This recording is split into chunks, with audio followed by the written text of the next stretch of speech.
আন্তর্জাতিক সম্পর্কের ক্ষেত্রে আদর্শবাদী ধারণাটি কী? উত্তর: আন্তর্জাতিক সম্পর্কের আদর্শবাদী দৃষ্টিভঙ্গি বলতে বোঝায় প্রথম বিশ্বযুদ্ধের ঠিক পরবর্তীকালে মূলত প্রাক্তন মার্কিন রাষ্ট্রপতি উড্রো উইলসনের চিন্তাভাবনাকে কেন্দ্র করে আবির্ভূত সেই তাত্ত্বিক বিশ্লেষণ ভঙ্গিকে, যা আন্তর্জাতিক স্তরের নৈরাজ্য ও যুদ্ধের অবসান ঘটিয়ে নিরবিচ্ছিন্ন এবং চিরস্থায়ী বিশ্বশান্তি প্রতিষ্ঠার উদ্দেশ্যে জাতীয় স্বার্থকেন্দ্রিক এবং ক্ষমতাকেন্দ্রিক রাজনীতির পরিবর্তে নৈতিকতা, ন্যায়, আদর্শ, সামগ্রিক মানব কল্যাণ, মূল্যবোধ, সমন্বয় ও সহযোগিতার ভিত্তিতে আন্তর্জাতিক সম্পর্কের পরিচালনা ও পর্যালোচনার পক্ষপাতী। অর্থাৎ এই সংজ্ঞার মাধ্যমে আমরা আন্তর্জাতিক সম্পর্কের আদর্শবাদী ধারার বেশ কয়েকটি গুরুত্বপূর্ণ বৈশিষ্ট্যের প্রতি আলোকপাত করতে পারি। 1. এই ধারার আবির্ভাব ঘটেছিল মূলত প্রথম বিশ্বযুদ্ধের ঠিক পরবর্তীকালে, যদিও তার বহু আগের থেকেই Jean Jacques Rousseau, Immanuel Kant প্রমুখের লেখার মাধ্যমে এবং আমেরিকার স্বাধীনতা সংগ্রাম, ফরাসি বিপ্লব প্রভৃতি ঐতিহাসিক ঘটনার মৌলিক নীতির মাধ্যমে আদর্শবাদ সম্পর্কে ধারণা লাভ করা যায়। 2.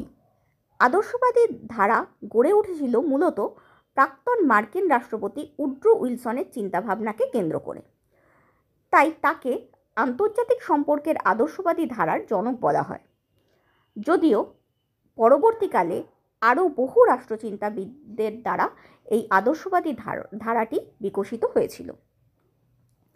3. আদর্শবাদী ধারার মূল উদ্দেশ্য ছিল নিরবিচ্ছিন্ন এবং চিরস্থায়ী বিশ্বশান্তি প্রতিষ্ঠা করা। 4. আদর্শবাদীরা জাতীয় স্বার্থকেন্দ্রিক এবং ক্ষমতাকেন্দ্রিক রাজনীতির বিরোধিতা করতেন। 5. আদর্শবাদীরা নিজেদের তত্ত্ব গড়ে তুলেছিলেন নৈতিকতা, ন্যায়, আদর্শ, সামগ্রিক মানব কল্যাণ, মূল্যবোধ, সমন্বয় ও সহযোগিতার উপর ভিত্তি করে। এবং 6.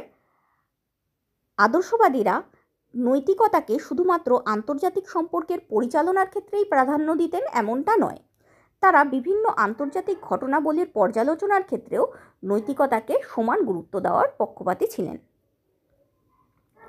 মানব প্রকৃতির ইতিবাচক গুণগুলিকে উৎসাহিত করে সমগ্র মানব সমাজের মধ্যে সহযোগিতা ও সমন্বয়মূলক চিন্তাভাবনার বিকাশ ঘটিয়ে আন্তর্জাতিক আইন ও আন্তর্জাতিক সংস্থার মাধ্যমে বৈশ্বিক সমস্যার শান্তিপূর্ণ মীমাংসা ঘটিয়ে যুদ্ধ প্রতিরোধ করে সমগ্র বিশ্বকে উন্নতির পথে পরিচালিত করাই আদর্শবাদের উদ্দেশ্য ছিল।